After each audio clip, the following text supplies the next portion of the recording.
இந்த ஆண்டு ஐபிஎல் நம்ம சிஎஸ்கே அணி 7 ஆட்டம் விளையாண்டிருக்காங்க. அதுல 2 மட்டுமே ஜெயிச்சிருக்காங்க. இப்படி இருக்க அடுத்து வரப்போற எல்லா ஆட்டத்தையுமே ஜெயிக்கணும் அப்படின்னு நம்ம எம்எஸ் தோனி அவர்கள் சிஎஸ்கே அணியில சில அதிரடியான மாற்றங்களை அடுத்துன்னு அவர் நிகழ்த்தியிருக்காரு.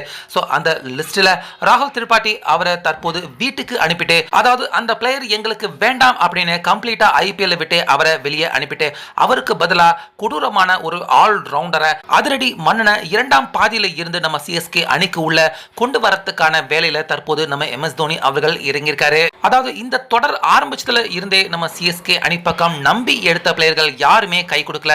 ருத்ராஜ் அவர் கூட பாதியிலேயே விட்டுட்டு போயிட்டாரு. சோ அவருடைய இடத்துல தான் இளம் பிளேயரான 17 வயது சிறுவன் ஆயுஷ் மாத்ரே அவரை ரீப்ளேஸ்மெண்ட் பிளேயரா நம்ம சிஎஸ்கே அணிக்கு உள்ள கொண்டு வர முடிவு எடுத்திருக்காங்க.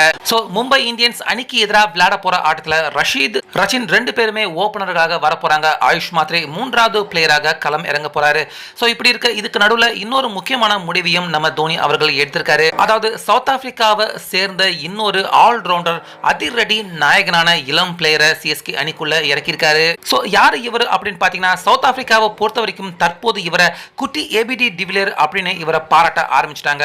அந்த வகையில சமீபத்திய 12 ஆட்டங்கள் இவர் விளையாண்டு 300க்கும் அதிகமான ரன்களை 184 ஸ்ட்ரைக் ரேட்ல எடுத்திருக்காரு. ஆவரேஜும் 48க்கும் மேல வச்சிருக்க சவுத் ஆப்பிரிக்கா குட்டி ஏபிடி டிவிலியரான டேவிட் பிரைவில்ஸ் இவரை தான் தற்போது ராகுல் திரிபாட்டி அவரை வீட்டுக்கு அனுப்பிச்சிட்டு நம்ம சிஎஸ்கே அணிக்கு உள்ள எடுக்க இருக்காங்க. அதாவது நம்ம சிஎஸ்கே அணியை பொறுத்த வரைக்கும் இந்த ஆண்டு ஐபிஎல்ல ராகுல் திரிபாட்டி, தீபக் ஹோடா, விஜய் சங்கர் இந்த 3 பிளேயர்களுமே சிஎஸ்கே அணியில தேவையில்லாம இருக்கிற பிளேயர்கள் தான். அதே போல ஒரு அணியில 8 ஃபாரின் பிளேயர்களுக்கான கோட்டா இருக்கு. நம்ம சிஎஸ்கே அணி 7 பிளேயர்களை மட்டும்தான் வாங்கியிருக்காங்க.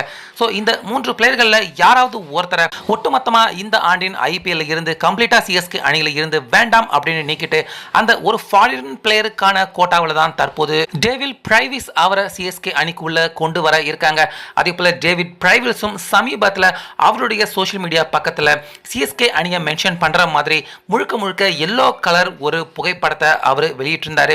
அதே போல சிஎஸ்கே அணியிலையும் கண்டிப்பா யாராவது ஒருத்தரை நீக்கி ஆகணும். இவங்க 3 பேரையுமே வச்சுக்கிட்டு கடைசி வரைக்கும் சிஎஸ்கே விளையாண்டாங்கன்னா நிச்சயமாக தேராது. அது மட்டும் இல்லாம ரஷீத் அபாரமா விளையாண்டதை தொடர்ந்து அடுத்ததா ஆயுஷ் மாத்ரே அவரும் சிஎஸ்கே அணிக்குள்ள இளம் பிளேயர் வராரு. சோ அவரை தொடர்ந்து இன்னொரு ஆல் ரவுண்டருக்கான இடத்துல டேவிட் பிரைவிஸ் நம்ம சிஎஸ்கே அணியில விளையாட வைக்கிறது தற்போது முழுக்க சிஎஸ்கே அணிக்கு பலத்த கூட்டம் விதமாக நம்ம தோனி அவர்கள் கருதியிருக்காரு.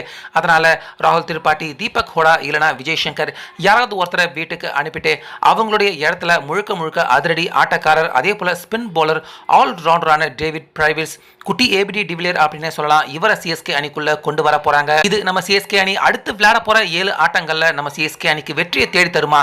இது ஒரு நல்ல மூவாக இருக்குமா? உங்க கருத்தை சொல்லுங்க.